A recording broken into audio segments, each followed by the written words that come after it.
بسم الله الرحمن الرحيم والسلام عليكم ورحمة الله وبركاته. halkani waa Macal Abqari YouTube channel. Kusoo dhawaada Macal Abqari YouTube channel. waxaana laga bartaa luqadda Ingiriiska qaybaheeda kala duwan. waa Ustaad Cabdinuur Maxamed Samatar oo loo yaqaano Macal Abqari. haddaba maantay intaanan u gelin casharkaan idin wado, waxaan rabaa hordhac ahaan inaan u mahadceliyo dhammaan bulshada Soomaaliyeed ee ardada u badan ee kala duwan ee ku taxan channelkan Macal Abqari YouTube channel. aad ayaad u mahadsantihiin. mahadnaq kadib waxaan sidoo kale soo dhaweynayaa bulshada kale ama ardada danaynaysa barashada luqadda Ingiriiska ee aan ku taxnayn kana mid ahayn una rukunayn duruusta iyo casharada ka socota Macal Abqari YouTube channel inay kusoo biiraan insha Allah. subscribe dhahaan, gambaleelkana furtaan. waxay isku tahay dhiirigelin iyo inaad adiga laftigaaga cilmi iyo aqoon ka kororsato si bulshada kale ardada kale danaynaysa u gaartana ardada ku taxan oo sida caadiga ah duruusta ula socota. waxaan ka codsanaynaa shareta iyo like-ta channelka ugu dadaalan si inta badan ee danaynaysa baahida luuqadeed ay qabaan ama meelaha ay ku liitaan ay uga haqabeelaan kuna soo biiraan Macal Abqari YouTube channel. aad baan kaga mahadcelinaya dhammaan. intaa kadib waxaan rabaa inaan u gudbo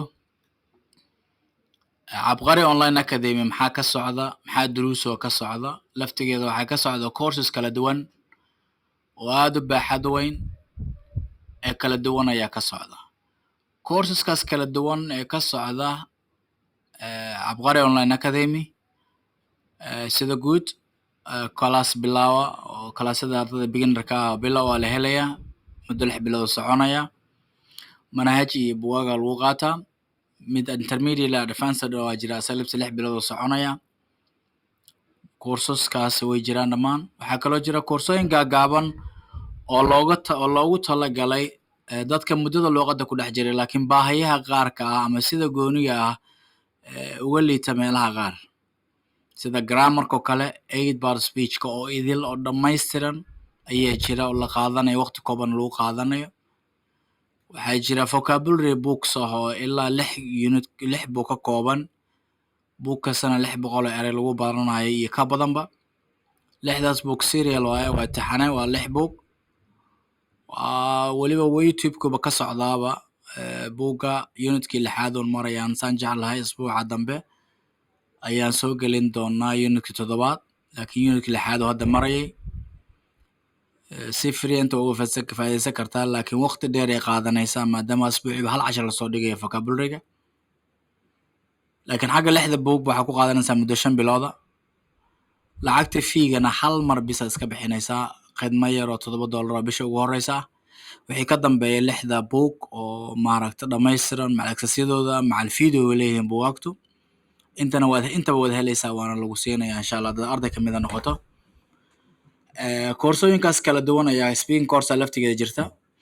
aanu soo dadagno marka casharkeena maanta aan qaadanayno wuxuu ku saabsan yahay pronounada kamida pronounada waaye. wuxuuna ku saabsan yahay waxaa loo yaqaano reflexive pronoun. wuxuu ka hadlayaa reflexive pronounka loo yaqaano reflexiveka ayaan maanta qaadanaynaa. balse qaadashada intaanan u gelin reflexiveka isaga gudihiisa maadaama uu pronoun yahay, pronounada jiri karaahi waa imisa, meeqa pronoun ayaa jirto luqadda ay leedahay ayaan ka bilaabaynaa sharxaadeena. reflexive pronoun kama bilaabayno. horta pronoun marka laga hadlayo luqadda Englishka pronoun waxaa lagu yidhahdaa magacuyaal waaye Soomaali ahaanta. laakiin magacuyaalku wuu jira badan yahay wuuna kala duwan yahay. inta badanna Soomaalida markay pronoun aad u maqlaan in yar mooyaane waxaa kusoo dhaca xasuustooda ama soo degdegaba personal pronounka I iyo we iyo you iyo they. I iyo we iyo you iyo they iyo she iyo he waa sax, waa pronoun, laakiin waxay ka sii yihiin personal pronoun waaye. haddaba marka pronounka aan texo waxaa ka mid ah personal pronoun, waxaa ka mid ah reflexive pronounkan, waxaa ka mid ah emphatic pronoun, waxaa ka mid ah interrogative pronoun, waxaa ka mid ah indefinite pronoun, waxaa ka mid ah reflexive pronoun, waxaa ka mid ah relative pronoun, waxaa ka mid ah distributive pronoun. marka pronounsku way kala duwan yihiin, wayna kala baaxad weyn yihiin, kumana koobna I iyo we iyo you iyo they oo keliya pronoun ma ahan. inta aan soo taxay waa pronouns, reflexive iyo emphatic iyo relative iyo indefinite pronoun iyo reciprocal pronoun iyo personal pronoun iyo demonstrative pronoun iyo macnaha way badan yihiin pronounada. marka intaas markaan fahanno inay intaas jiraan oo intaasoo pronoun jiro aan fahanno aan u soo daadegna marka reflexive pronoun. magacaba aan ka garanay ereyga reflection,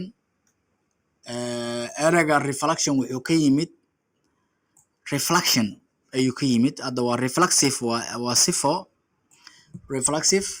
ereyga reflection markaad muraayad ama jiingada ay qabato qoraxdu maxay samaysaa?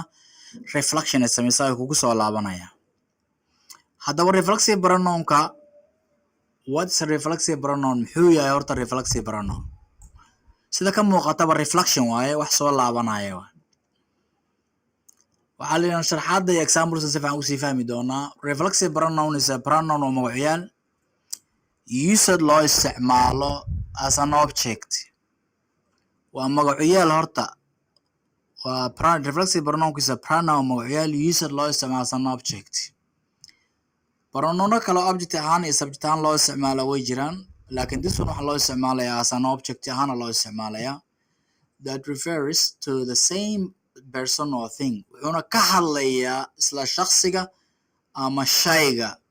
micnaha si kale haddaan u dhaho subjectiga iyo objectiga markay isku mid yihiin ayaa loo isticmaalayaa reflexive pronoun. tusaale haddaad tiraahid anigu waxaan jaray geedka, falkan jarista ah wuu gudbay, wuxuuna u gudbay geedka ayaa jartay.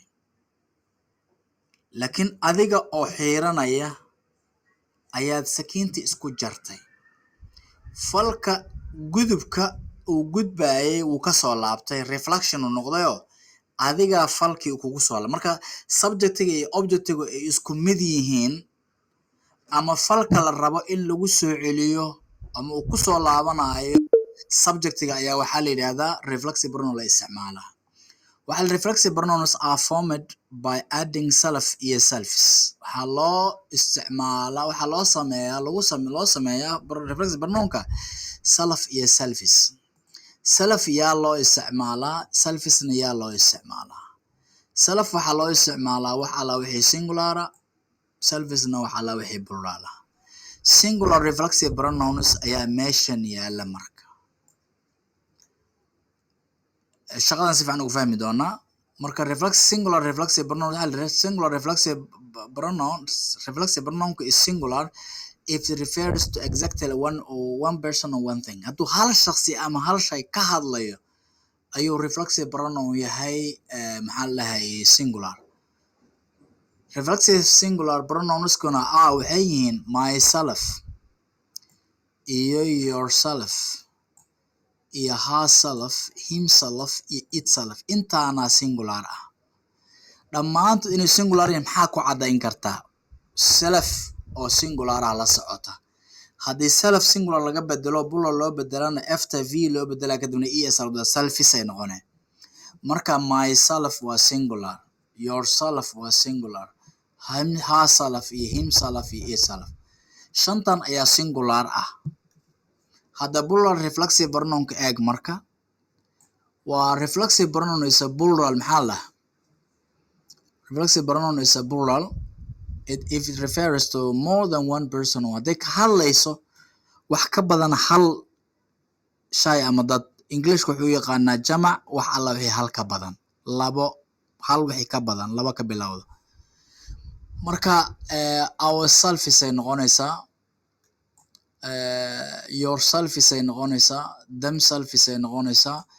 saddexdaas ayaa waxay tahay okay reflexive pronounka jamaca yay u yihiin jamac. marka meeshii myself ka ahayd waxay noqotay ourselves, meeshii yourself ka ahayd waxay noqotay yourselves. saddexdan kale herself iyo himself iyo itself waxay noqotay themselves. haddaba dhadig iyo lab iyo waxbaa sii jiraya. marka dhadig la isticmaalaya herself la isticmaalaya magacu dhadig yahay. the woman cut herself, naagtu way isjartay. the man okay cut himself, ninku wuu isjaray. hadduu shay wax yahayna itself loo isticmaalo xayawaan. waxaa la yidhi object personal pronoun iyo reflexive personal pronoun labadaanba.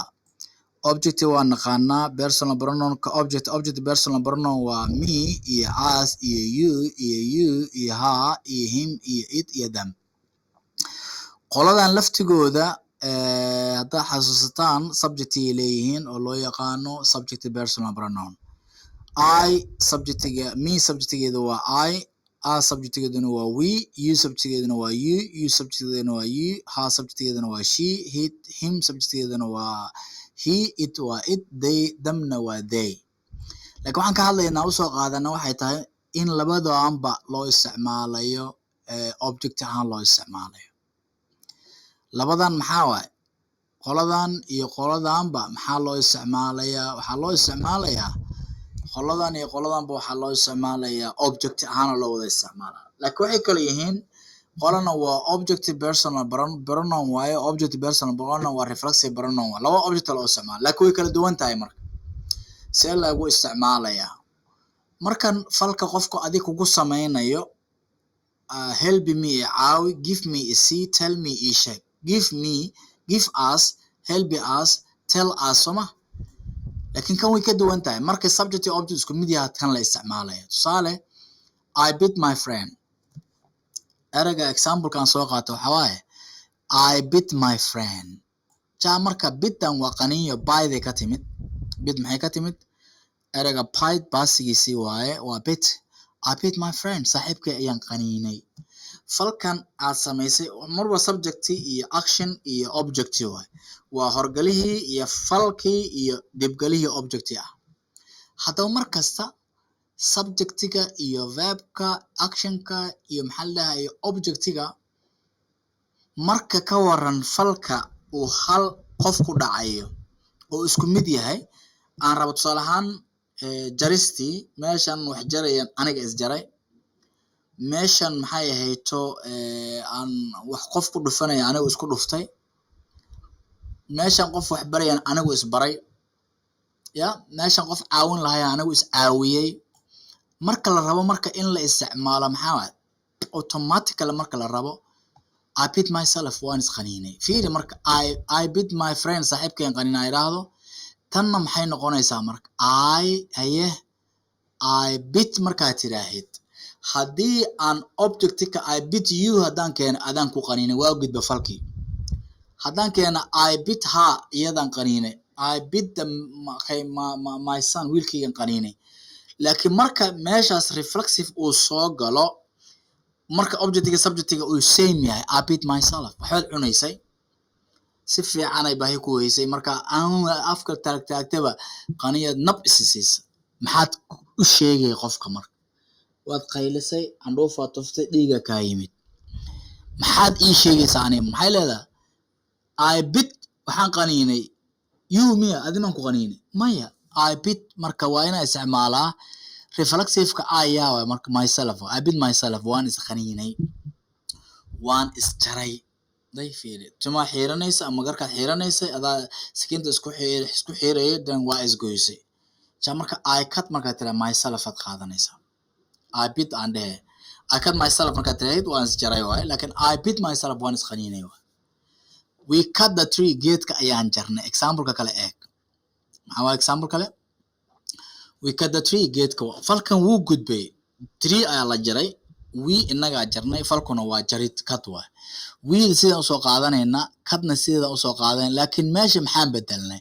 falkii gudbayey falkii gudbayey marka uu subject iyo object uu same yahay ayaan reflexive adeegsanaa marka ma anagaa wax jarnay mise waa isjarnay waa isjarnay haddaad rabto waxaad la imaanaysaa reflexiveka reflexiveka u baahan tahayna go-aankeeda waxaa ku siinayaa subjectiga haysana maxaa waa we pronounada waa naqaanaa I myself waa reflexivkeeda we ourselves you yourself you yourselves he himself she herself it itself they themselves laakiin magac hadduu yahay magaca waxaa u fiirinaysaa magac bini aadan miya haa haddii lagu yidhaahdo haddaad tiraahid dhadig miya lab miya hadduu dhadig yahay herself hadduu lab yahayna waa himself hadduu shay xayawaan yahayna waa itself waay jamac hadday wada yihiin kuwaasna themselves waa okay maxaa markaa we cut marka falkii waxaan rabaa marka in reflection noqdo annaga nagu soo laabto ilaa annaga is jarnay we cut ourselves waa is jarnay waa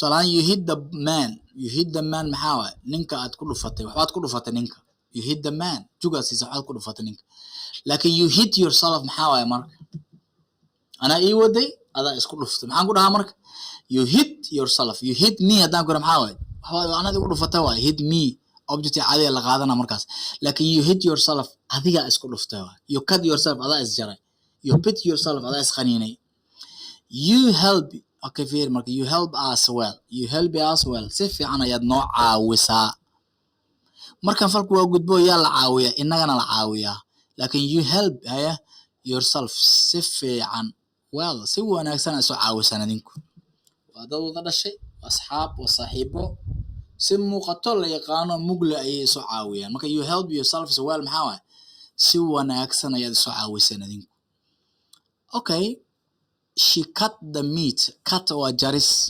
baasti waay kaday noqonaysaa haddaysan baasti ahaan lahayd meesha esa la raacsiin lahaa she cut the meat ale simple basti noqon lahayd laakiin hadda saan waxaa waay sax waaye haddii simple baasti loo cabirka simple baasti lagu eego laakiin simple basti loo eego waa isjartaa haddii tahay estaa ka maqan third person singular esa lagu daraa marka she cut the meat hilibkii jartay waay gabadhan way sheekeynaysay hilibna way jarjaraysay tusaalaan ka soo qaad si u sheekeynaysay u jarjaraysay falku wuu gudbayaa oo yaa la jarayaa hilibka la jarayaa sooma falku wuu gudbayay wax problema ma haysan laakiin gabadhii hilibkii inta ka gudubtay mididii ay farta ka jartay mididii hilibka inta ka gudubtay farta iska jartay maxay noqon marka shikad markaan nidhaahna maxaan la imaanayna shikada meat hilibkay jartay shikada kay maxaa waay onions basashay jarjartay shikada manga cambihi jarjartay laakiin markaan shikad maxaa la waxay jartay herself waay himself ma dhihi kartid yourself maxaa waay she taala shikad herself maxaa waay way isjartay way isgoysay way qaylisay dhiigaa ka yimid maxay la qaylinay markii hore falku hilibka ku dhacay oo gudbayay objective lahaa laakiin markaan subject object isku mid noqdo iyada isjartay shikad herself way isgoysay he hurt the player wuxuu dhaawacay banooni la ciyaarayay ciyaaryahan kale ayuu dhaawacay markan falka uu gudbay oo falka isaga dhibka geysay oo wax dhaawacay laakiin markan maxaa waay he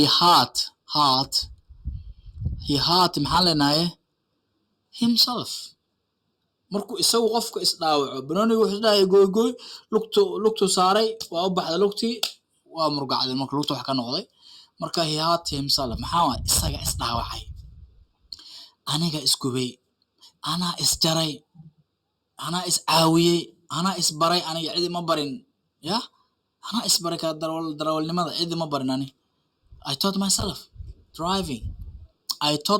driving ya marka he hurt the player he hurt himself says dhaawac okay it stopped the engine motorkii joojisay macnaha laakiin markaan it stopped itself isaga iskisu istaagay shinka isaga iskisu istaagay isaga istaajiyay macnaha isjoojiyay okay kan ugu dambeeya they blame eedayn waaye the other people dadka kale ayay eedeeyaan they blame the other people dadka kale ayay eedeeyaan haddaba fiir meeshan they blame themselves waaye iyaga is eedeeya iyaga is dhaleeceeya iyaga is xasda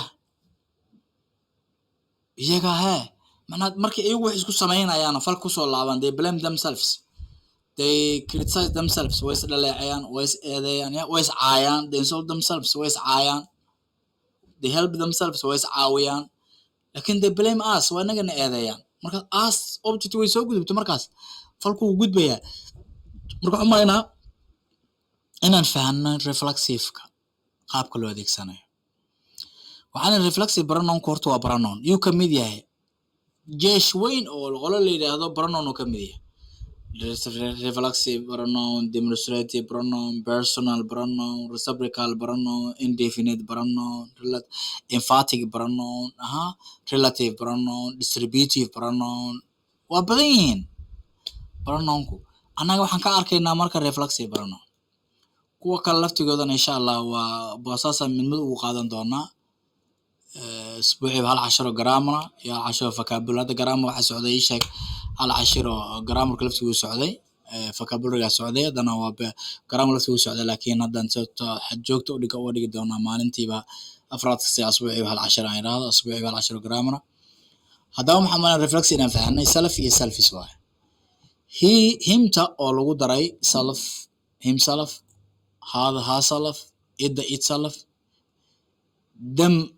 themselves ourselves you the fairy marka you the maxaa uga dhigay marna waa adiga marna waa idinka you the marka adiga tahay waa yourself waa singular waa you cut yourself adaa isjaray waay ila you singular waa markaas laakiin markan you cut yourself idinka isjaray waa jamac waa you the marna waa singular marna waa haddaan ku how are you labadiiba way tahay iska fiiri jawaabta lagu kala garanaa sidee tahay inay tahay iyo sidee tii inay tahay I am fine dad ku jawaabto you the singular dad we are fine ku jawaabtan you the plural iska fiir do you speak English dil dhaho laba u taagan tahay English ma ku hadashaana way tahay English ma ku hadashiina way tahay yes I do yes we do waa jawaabtu yes I do waan ku hadlaa waay yes we do na waan ku hadalnaa waay marka you iska ilaalisha marka singular plural labadii way noqotaa marka reflexive pronoun inaan fahanano malaynaya aan ku laabto tixidooda horta myself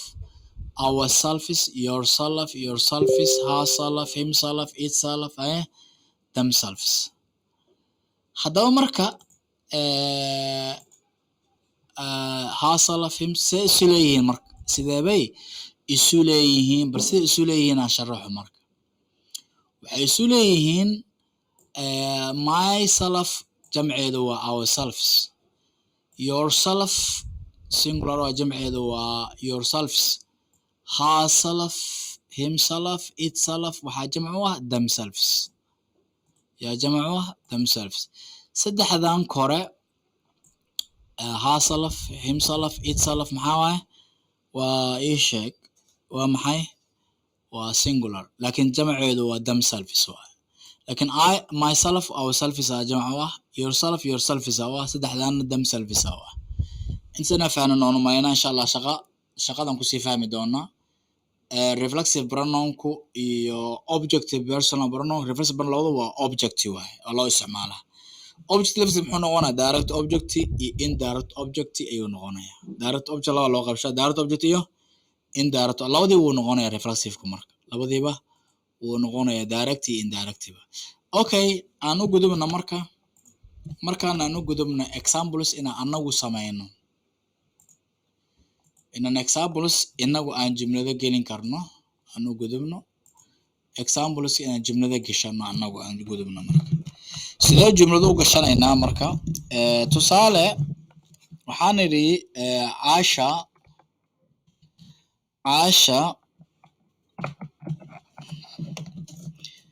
is making breakfast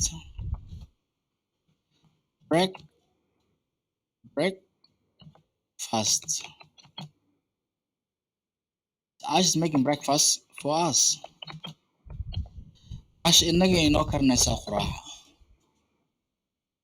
markaan samaynta ay samaynayso quraacda ciday u samaynaysaa markaan rabno marka inay iyadaa samaysanaysa inaan idhaahna rabnaa waxaan leenahay marka Asha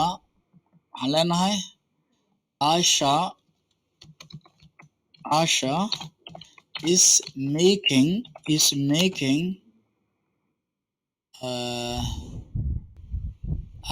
making herself is making herself breakfast. Alena, breakfast. Asha is making breakfast herself. Asha iyadaa quraacda samaysanaysa waa. Marka cid u samaymayso. Marka herself waa maxay? Waa object oo indirect object ah. Breakfastina waa object oo direct object ah.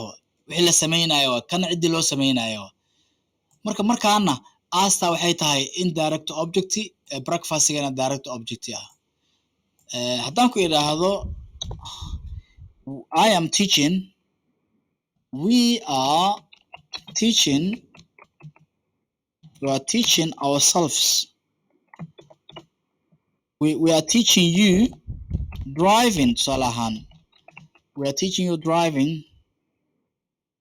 Waxaan ku baraynaa kaxaynta gawaarida, sida loo kaxeeyo gawaarida. Laakiin haddaan inagu isbarayna maxaa leenahay? We are teaching ourselves. We are teaching ourselves. We are teaching ourselves driving. Kaxaynta gawaarida ayaynu isbaraynaa. We are teaching driving. We are teaching ourselves driving. Haddaba marka ourselves maxay fiiri? Markaan teaching you ayaa waxay tahay object oo indirect ah. Driving waa direct object. Marka driving waa direct object, ourselves waxay noqotay markaan inaga isbarayna. Laakiin markaas adaan ku baraynay. Soo jeed? Markan objectiga iyo subjectigu waa isku mid cidda wax la barayo oo inaga isbarayna. Cidda wax karinaysa markaan waa Caasho, cidda u karinaysana waa inaga. Waa laba qofood oo macnaha laakiin Caasho is making herself breakfast. Markaan iyada ayaa karsanaysa, cid u karin mayso, laakiin iyada karsanaysa. Waxaan fahnay marka qaabka loo adeegsanayo reflexive pronoun. Reflexive pronoun maxaan ku sheegnay? Horta reflexive pronoun-ka sidiisaba waa pronoun-ku ka mid yahay object ahaan ayaana loo adeegsan. Tusaale ahaan waxaan rabaa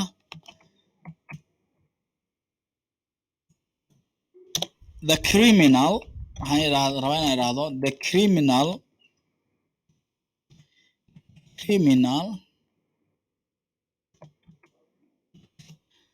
killed the innocent.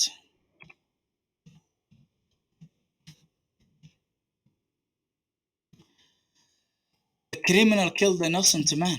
Ninkii aan dembiga lahayn ayuu dembiiluhu dilay. Yaa la dilay ninka aan dembiga lahayn, innocent man. Laakiin markan haddaan idhaahdo the criminal, tusaale ahaan aan rabo inaan the criminal killed himself. The criminal killed himself. Markan maxay kula diin labadan jumlo? Falka dilka ah hal qof ayuu falku ku soo laabtay, isaga is dilay. The criminal killed himself. Dambiiluhu isaga is dilay, ciduma dilin. Maxaa waaye? Dambiilaha cidima dilin ee isaga ayaa is dilay waa. Dambiiluhu cidima dilin laakiin isaga ayaa is dilay. Ina fahnan u malaynaa marka. The criminal killed himself. Isaga is dilay. Tusaale, the girl, gabadha, burnt her husband. Yara ma sayrtay? The girl burnt her husband. Gabadhu ninkeedii bay gubtay baa layidhi. Markan falka wuu gudbay oo maxaa waaye ninkeeda ayay gubtay. Laakiin middan kale tusaale ahaan markaan haddaan ku idhaahdo the girl gabadhu haye burnt herself. Maxay ku kala duwan yihiin? Gabadhan bulshkay soo qaaday, kirliya biyo ku jira saaraa. Marka waxay tiri isku qaada istiri, jaguu dhahay, dhuxulaa jag tiri, biyaha daatay, qaarka dambe biyihii uga daateen gabadhii. Yaa gubay marka gabadha. Iyadaa is gubtay. hadday kala qaadi lahayd mid mar soo qaadi lahayd ma guban lahayn. Markaana ninkeedii gubtay. Fiiriya falkan waa gudbay. Marka subject iyo object isku mid yahay ayaa la adeegsadaa ama loo rabo inuu isku mid noqdo ayaa reflexive pronoun muhiimadoodu weyn taas waay. When subject and object are same we use reflexive pronoun, markaas ayaan reflexive pronoun adeegsanaa. haddaba reflexive pronoun waxaan umaleynaa in fahnay conceptina aan ka haysano, cashiradana kalena waa kusii bayaanin doonaa. halkani waa Macalin Abqari YouTube channel, Macalin Abqari oo idinla mar kale aad ayaad umahadsantihiin. shareta, lagta iyo subscribeta ayaan idinku macsalaamaynayaa inaad aad ugu dadaashaan si bulshada kale u gaarto. teamkeeni awal kamid ahaa Abqari, Macalin Abqari YouTube channel, waad mahadsantihiin. teamka cusubna waan soo dhaweynayaa insha Allah. waa Macalin Abqari oo idin leh sidaas iyo nabadgelyo. wabillahi tawfiiq. assalaamu calaykum waraxmatullaahi wabarakaatu.